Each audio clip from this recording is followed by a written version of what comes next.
जय जगन्नाथ। आज पवित्र रथयात्रार अंतिम दिवस। रथयात्रा ठारू आरंभ करी बाहुड़ा यात्रा पर्यंत आपणकर यही नवदिनात्मक यात्रा शेष करी आज सिंहद्वार सम्मुखें भाई भौणी सहित आपण विराजमान। अभिमानिनी महालक्ष्मी को रसगोला दे मानभंजन करी आपण सिंहद्वार रे प्रवेश करी रत्न सिंहासन को विजय करिवे, जहाकु कि नीलाद्रि विजय कहा जाए। हे रथारूढ़ प्रभु कालिया शांत, कोटि जनतार मौड़मणि, जगतर नाथ प्रभु तुम्हें अरूप पुणी तुम्हें स्वरूप, तुम्हें सहस्रपाद पुणी पदहीन, तुम्हें सहस्रहस्त पुणी हस्तहीन, तुम्हें आदि पुणी तुम्हें अनादि, तुम्हें सुकेश पुणी तुम्हें अकेश, तुम्हें अलौकिक पुणी तुम्हें लौकिक, तुम्हें जे भक्त जनकर जीवन, तुम्हें मो जीवन कारण, दरिद्र लोकंकर धन, मुहरे रख बान रख, देखाई दियो श्री मुख, तो कला निधि मुख देखी भगत जन हुए सुखी। सुंदर श्वेत पद्म डोला भृत्य आरत सिंधु भेला। हे प्रभु तुम्हार रूप स्वरूप को वर्णना करने को मोर भाषा नहीं। आदिगुरु शंकराचार्य जेतेबेले प्रथम थर पाई पुरी आसीथिले सेतेबेले आपण को देखी श्री जगन्नाथ अष्टक को गान करथिले।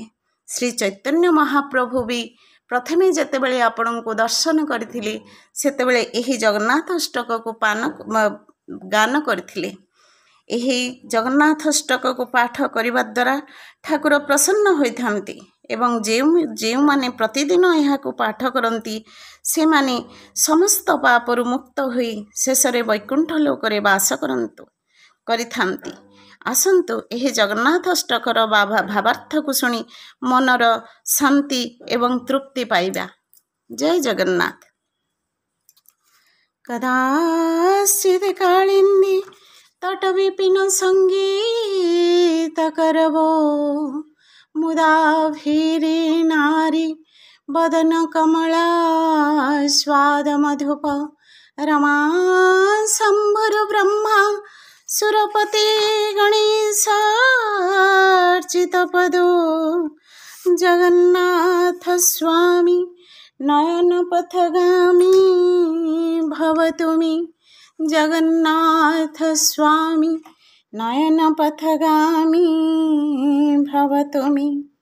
हे प्रभु आपण केबे अति आनंदित चित्तरे कालिंदी नदी तटरे निजर वेणु बजाई गोपी मान को आकर्षण करुथिले एवं जेपरी भंवर पद्म फूल उपरे बसी मोहित हेउथिला सेही परी आपणकर पादपद्म को श्री लक्ष्मी इंद्र शिव गणेश पूजा करुथिले। सेही जगन्नाथ को मोर कोटि कोटि प्रणाम।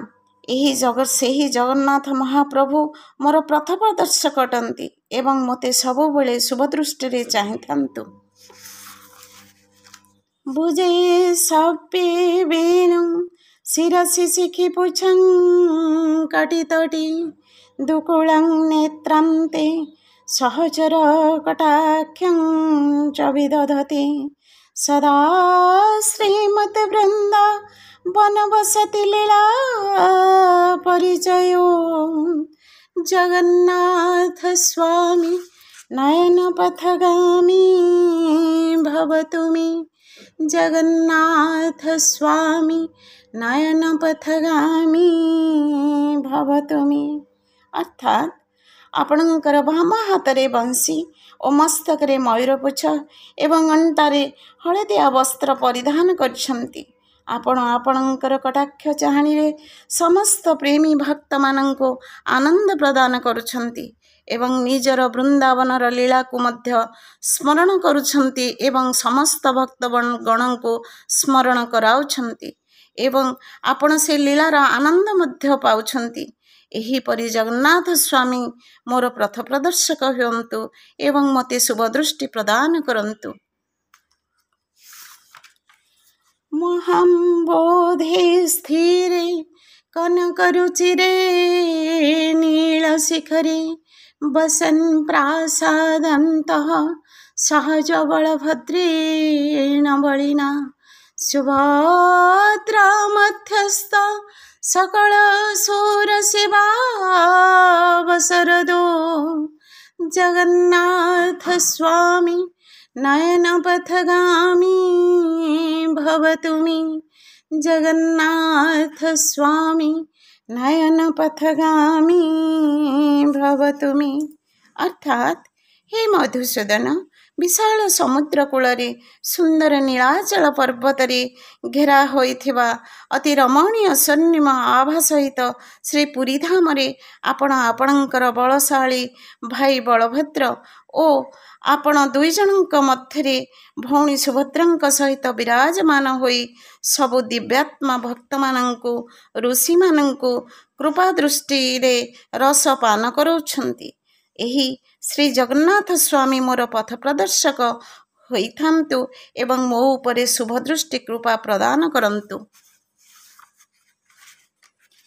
कृपा पारावारः सजल जलद श्रेणी रुचिरो रमा वाणी राम स्फुरदमल पद्मे क्षणमुखे सुरेन्द्रेराराध्य श्रुतिगण शिखा गीत चरितो जगन्नाथ स्वामी नयन पथगामी भवतु मे जगन्नाथ स्वामी नयन पथगामी भवतु मे। अर्थात हे जगन्नाथ स्वामी, आपण दयार एवं कृपार अथल सागर अटंती। आपणकर रूप एपरी जेपरी जलयुक्त कला बादल, अर्थात आपण कृपार वृष्टि मेघ परी एवं आपणकर कृपा करी श्री लक्ष्मी एवं सरस्वती को देइथिबा भंडार, आपणकर मुह पद्म परी अटे एवं चंद्र परी जेउथिरे दाग नाही एवं आपणकर मुखमंडल पूर्ण आभायुक्त।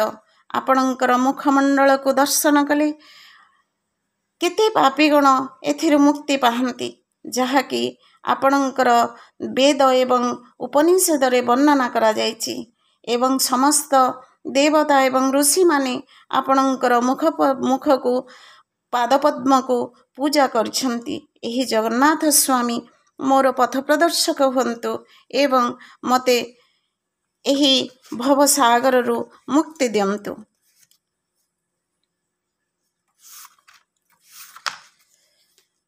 रथारूढ़ो गच्छन् पथि मिलित भूदेव पटली स्तुतिर्पादुर्भाव प्रतिपदमुप्य कर्ण सदय दया सिन्धुर्बन्धु सकल जगतं सिन्धु सुतया जगन्नाथ स्वामी नयन पथगामी भवतु मे जगन्नाथ स्वामी नयन पथगामी भवतु मे। अर्थात हे आनंद स्वरूप, जेबे आपण रथयात्रा समय रथरे विराजमान होई जनसाधारणଙ୍କ ମଧ୍ୟରେ उपस्थित हुअନ୍ତି, सेतेबेले अनेक ब्राह्मण संत माने साधु माने ओ भक्त मानेଙ୍କ द्वारा स्तुति ओ मंत्र शुणी प्रसन्न चित्त भगवान निजर भक्तगणଙ୍କୁ कृपा वर्षा करुथांती। एही जगन्नाथ स्वामी सागर मंथन रे उत्पत्ति होइथिबा सागर पुत्री श्री महालक्ष्मी सहित सर्वदा रहिथांती एवं सेही जगन्नाथ स्वामी मोर पथ प्रदर्शक हुंतु एवं मते शुभ दृष्टि रे देखुथांतु। परम ब्रह्मा पीड़ कुवलयोदलोत्फुल्ल नयनो निवासी नीलाद्रो निहित चरणानंत शिरसि रसानंदो राधा सरशिवपुरा लिंगन सुखो जगन्नाथ स्वामी नयन पथगामी भवतु मे जगन्नाथ स्वामी नयन पथगामी भवतु मे। अर्थात हे जगन्नाथ स्वामी, आपण ब्रह्मांक मस्तकर मुकुटमुनि एवं आपणकर आखि कुमुदिनी अर्थात पद्मर पाखुड़ा जेपरी खेलु थाए सेहीपरि आभायुक्त अटे। आपण ନୀଳାଚଳ ପର୍ବତ ଉପରେ ବାସ କରନ୍ତି। ଆପଣଙ୍କର ଚରଣ ଅନନ୍ତ ଦେବ ଶେଷନାଗଙ୍କ ମସ୍ତକ ଉପରେ ବିରାଜମାନ ଅଟେ। ଆପଣ ମଧୁର ପ୍ରେମ ରସରେ ଉତ୍ଫୁଲ୍ଲିତ ହୋଇ ରହିଥାନ୍ତି। ଯେପରି ଆପଣ ଶ୍ରୀ ରାଧାଜୀଙ୍କୁ ଆଲିଙ୍ଗନ କରିବା ସମୟରେ ଆପଣଙ୍କର ମନ ଉତ୍ଫୁଲ୍ଲିତ ହୋଇଥାଏ, ଯେପରି ପଦ୍ମଫୁଲ ସରୋବରରେ ଆନନ୍ଦ ପାଉଥାଏ, ସେହିପରି ସେହି ଶ୍ରୀଜୀଉଙ୍କୁ ହୃଦୟ ଆପଣଙ୍କୁ ଆନନ୍ଦ ଦେଉଥିବା ସରୋବର ଏହି ଜଗନ୍ନାଥ ସ୍ୱାମୀ ମୋର ପଥପ୍ରଦର୍ଶକ ହୁଅନ୍ତୁ ଏବଂ ମୋ ଉପରେ କୃପା ଦୃଷ୍ଟି କରିଥାନ୍ତୁ। न वै पार्थ्यं राज्यं न च कनकमाणिक्यं भोगविभवं न याचेऽहं रम्यं निखिलं कनकाम्यं वरवधुं सदा काले काले प्रमथपतिनं गीतचरितो जगन्नाथ स्वामी नयनपथगामी भवतु मे। जगन्नाथ स्वामी नयनपथगामी भवतु मे। अर्थात हे मधुसूदन, मु ना राज्य स्वर्ण आभूषण धन संपत्ति भोग वैभव कामना करिछि, ना श्री महालक्ष्मीଙ୍କ परि सुंदर पत्नी कामना करूनाही कि प्रार्थना मध्य करूनाही। ମୁଁ କେବଳ ଏହା ଚାହୁଁଛି ଯେ ଆପଣ ଭଗବାନ ଶିବ ଯାହାର ଗୁଣ ସ୍ତୁତି କରୁଥିଲେ ସେହି ଜଗନ୍ନାଥ ସ୍ୱାମୀ ମୋର ପଥ ପ୍ରଦର୍ଶକ ହୁଅନ୍ତୁ ଏବଂ ମୋତେ ମୁକ୍ତି ପ୍ରଦାନ କରନ୍ତୁ।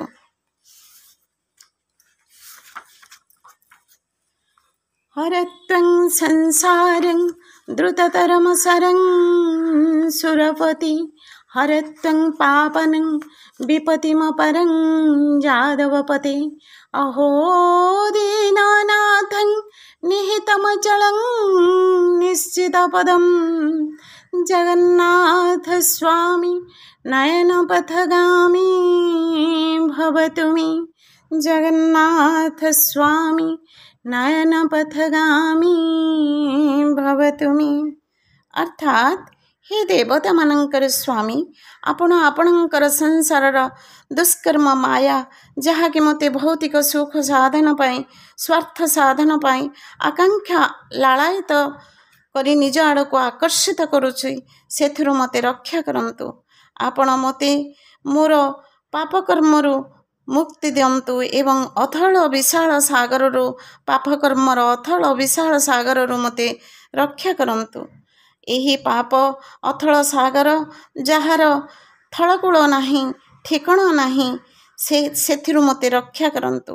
आपण दुखी मानकर एकमात्र साहा अटंती, जेउ माने निजर जीवन आपणक चरण कमल रे समर्पित करछंती, जेउ माने हे संसार रे बाटमणा होई पड़ी जाइछंती, जेउ मानकर ए संसार रे कोनोसी ठिकଣା नाही, से मानंकु केवल आपण ही आपणे पारिबे। सेही जगन्नाथ स्वामी जे कि मो उपरे कृपा दृष्टि करंतु, शुभ दृष्टि पकाई थांतु एवं ए अथल सागर मते मुक्ति दियंतु। जय जगन्नाथ। फलस्तुति जेउ पुण्यात्मा माने एही शुद्ध चित्तिरे शुद्ध चित्त थिबा व्यक्ति माने एही जगन्नाथ स्तक को पाठन करिथांती, से माने पूर्ण विशुद्ध होई विष्णु लोक प्राप्त होइथांती, एथिरे संदेह नाही। एठारे श्री शंकराचार्यଙ୍କ द्वारा रचित एही जगन्नाथ स्तक संपूर्ण हैला। जय जगन्नाथ। जगन्नाथ स्वामी नयन पथगामी भवतु मे। हे जगन्नाथ बलियार भुज महाबाहु शरण पंजन प्रभु, समस्तंकु रक्षा करंतु, समस्तंकु कृपा दृष्टि वर्षु थांतु। जय जगन्नाथ।